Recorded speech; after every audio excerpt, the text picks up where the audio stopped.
మేలుజాతి పశువులను ఉత్పత్తి చేసి రైతులకు అందించడమే లక్ష్యంగా నెల్లూరు జిల్లాలో ఏర్పాటు చేసిన కామధేను పునరుత్పత్తి కేంద్రాన్ని వైసీపీ అటకెక్కించింది. మాజీ ఉపరాష్ట్రపతి వెంకయ్యనాయుడు చొరవతో 2015లో ఈ ప్రతిష్టాత్మక ప్రాజెక్టును ఏర్పాటు చేశారు. 250 కోట్ల నిధులు కేటాయించి దీన్ని అప్పటి టీడీపీ ప్రభుత్వం అభివృద్ధి చేసింది. 2018 వరకు టీడీపీ ప్రభుత్వంలో రైతులకు అనేక సేవలు అందాయి. 2019 తర్వాత అధికారం మారడంతో సేవలు ఆగిపోయాయి. నెల్లూరు జిల్లా కొండాపురం మండలం చింతలదేవిలో ఒంగోలు జాతి పశుగణాభివృద్ధి క్షేత్రం 1960లో ఏర్పాటైంది. అప్పట్లో దీనికోసం సుమారు 300 ఎకరాల భూములు కేటాయించారు. మొక్కుబడిగా సాగుతున్న ఈ క్షేత్రాన్ని 2014లో ముఖ్యమంత్రి చంద్రబాబు అభివృద్ధి చేయాలని ప్రణాళికను తయారు చేశారు. వెంకయ్యనాయుడు సహకారంతో జాతీయ కామధేను పునరుత్పత్తి కేంద్రంగా పేరు మార్చారు. దేశంలోని 14 ఆవు జాతి, 5 రకాల గేదె జాతుల్ని అభివృద్ధి చేయాలని లక్ష్యంగా పెట్టుకున్నారు. అందుకు సంబంధించి కోట్లాది రూపాయల విలువ చేసే ల్యాబ్లో బయో విద్యుత్ ప్లాంటు ఏర్పాటు చేశారు. మేలుజాతి పశువుల్ని కొనుగోలు చేసి పునరుత్పత్తి కూడా చేశారు.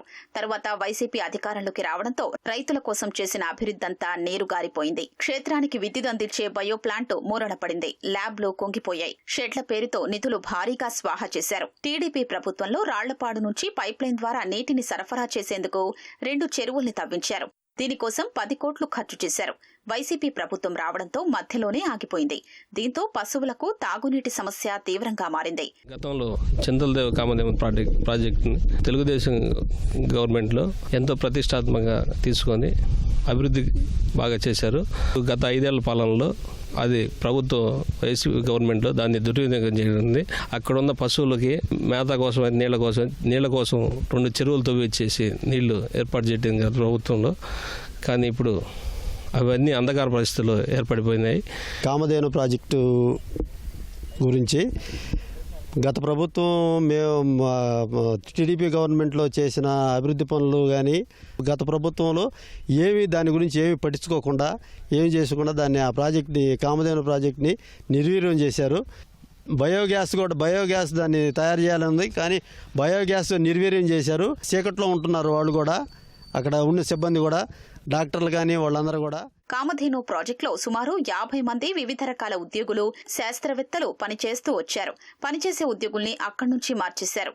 ఫలితంగా 5 ఏళ్లలో ప్రాజెక్టు రూపురేఖల్ని కోల్పోయింది. వైసీపీ ప్రభుత్వం వచ్చిన తర్వాత దీన్ని పూర్తిగా పట్టించుకోవడం మానేసి పూర్తిగా వెనక్కి వెళ్ళిపోయింది. అసలు స్టాఫ్ కొరత ఉంది, వాటర్ కొరత ఉంది. త్రాగునీటి కోసం అని చెప్పి ఇచ్చిన చెరువులు మరుగున పడిపోయాయి. ఆ పైప్ లైన్స్ మొత్తం డ్యామేజ్ అయి ఉన్నాయి. ఈ 5 సంవత్సరాల వైసీపీ గవర్నమెంట్లో అసలు ఆ ప్రాజెక్టును పట్టించుకున్న దాఖలాలే లేవు. వైసీపీ ప్రభుత్వం వచ్చిన తర్వాత ఈ కామధేను ప్రాజెక్ట్ అనేది పూర్తిగా నాశనం చేసి దానికి ఏ రూపం లేకుండా చేసి ఇన్ని 100 కోట్లు, ఆ రోజుల్లో 40 కోట్లు మాకు శాంక్షన్ అయింది, వచ్చింది అమౌంట్ను కూడా నిర్వీర్యం చేసి ఏం చేశారో తెలియదు. కానీ వాటికి మేత, నీళ్లు లేకుండా గో సంపదని నాశనం అయిపోయేటట్టు చేయటం జరిగింది. ఈ కూటమి ప్రభుత్వం దాన్ని ఇంకా డెవలప్ చేసి రైతులందరికీ సంక్షేమం అందేటట్టు చేస్తారని మేము కోరుకుంటాం. గత 5 సంవత్సరాల నుంచి దాన్ని నిర్వీర్యం చేసేసారు. మన చింతలదేవి అనేది దేశంలోనే ఒక గొప్ప పేరు ప్రఖ్యాతలు గాంచిన ఇది ఇటువంటి ప్రాజెక్టులు ఉండేది.